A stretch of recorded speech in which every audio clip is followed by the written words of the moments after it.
Chapter 7.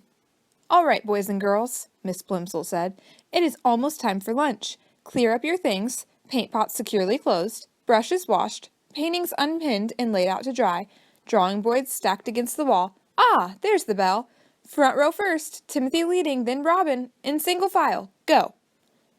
John alone walked slowly in the throng hurrying along the corridors to the school cafeteria. The school was proud of the cafeteria, and the food served in it. The room was spacious and bright, with windows all the way along one side overlooking the playground and the playing fields beyond. The opposite side was wholly taken up by the shiny silver service counter. Several boys and girls were already settled at tables by the time John took his place in the line. Enviously, John noticed a boy at a nearby table suck at straws dipped in a milk bottle that was dull with frost. John could imagine the refreshing taste of cold, creamy milk. At another table, a group of girls were eating fat red cherries.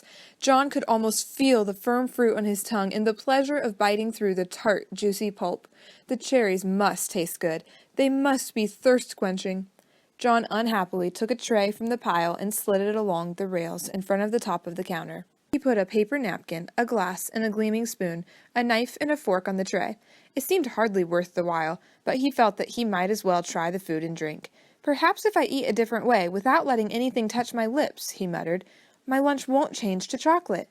He was not very hopeful. "What?" asked the boy standing next to him. "Nothing," John said. "I thought I heard you say something about chocolate," the boy said. "I hope this is the day for the chocolate cream surprise," he added. "That'd be super." On chocolate cream pie days of the past, John had been known to skip the main course so that he might spend all his lunch money on dessert. The thought of 4 pieces of chocolate cream pie now suddenly made his stomach feel as though he were on a roller coaster, an uneasy, flibberty-gibberty sensation. John shuddered. "Okay," he commented, wrinkling up his nose. The other boy shrugged his shoulders and started to choose his meal. John took a plate of cold chicken and ham, potato chips, and a crisp, moist lettuce and tomato salad. The white of the chicken, the pink of the ham, the gold of the potatoes, the pale green of the lettuce, and the red of the tomato looked delicious. He also took a half pint of milk, a thick-crusted whole wheat roll, and a cool pat of butter, a tumbler of water with ice cubes clinking against the glass, and a dish of fresh fruits, slices of orange and grapefruit and banana and grapes. John's tray was loaded with just the sort of meal his mother was always trying to persuade him to eat. Until today, John had always thought it was pretty dull to eat sensible things when there were sweeter food and drink to be had.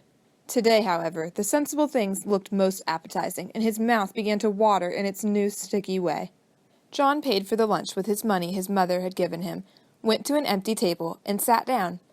His fingers trembling slightly with eagerness, he cut a slice of lettuce. His fork went through the leaves with a promising crunch. He stuck the prongs of the fork into a mouth-sized piece of lettuce and carefully inserted it into his mouth. The lettuce didn't touch his wide-stretched lips. John's teeth came together in crisp layers of sweet chocolate. He took a small piece of potato chip, tilted back his head until he was looking straight up at the ceiling, and dropped the morsel straight down into his throat. He felt it go down, a sharp fragment of sweet chocolate. He tried the milk, the ice water, the fruit. Every solid and liquid that he sampled was transformed as soon as it entered his mouth. Then he became aware of a shocking novelty that he hadn't noticed at breakfast. At the rim of each glass there was a small semicircle of opaque brown. The bowl of his spoon and the prongs of his fork had become brown. As John watched horrified, the areas of magic chocolate slowly spread until at last the glasses and cutlery were all solid chocolate. The trouble was unquestionably growing worse. John's scalp tightened with fear. "What am I going to do?" he asked himself miserably. Oh dear, what is going to happen to me?" Leaving his tray of chocolate food and drink and utensils, John stumbled away from the cafeteria and out to the playground.